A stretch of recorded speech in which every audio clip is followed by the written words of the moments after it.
faut à tout prix qu'on parle de ce qui a détruit l'île d'Haïti alors qu'elle aurait dû être riche. 525 millions d'euros. Voici ce que la France a fait payer à Haïti pour une raison très particulière. Tout commence en 1804, quand Haïti met la misère à Napoléon et gagne son indépendance. Je te l'explique ici. Sauf que Haïti, c'est la perle des Antilles. Premier producteur de café et de sucre. Ça rapportait un max de thunes à la France et elle a donc bien le seum de l'avoir perdu. La France, comme une ex-toxique, a lâché le plus gros coup de pression de l'histoire. C'était soit la guerre, soit Haïti devait rembourser les anciens esclavagistes français pour avoir perdu leurs esclaves. Rendez-vous compte que les anciens esclaves ont dû rembourser leurs anciens maîtres pour être devenus libres.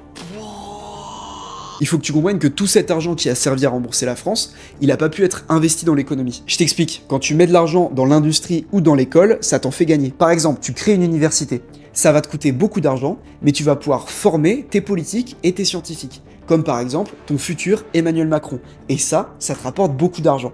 Résultat, les paiements à la France auraient coûté à la croissance haïtienne entre 21 et 115 milliards de dollars. Voici la rançon de l'indépendance. Et je vous ai gardé le pire pour demain. Vous choisissez le sujet. Soit pourquoi la Tour Eiffel est haïtienne, soit le complot secret de la France et des États-Unis pour ne pas rembourser Haïti. Et abonnez-vous parce que je vais vous sortir des pépites.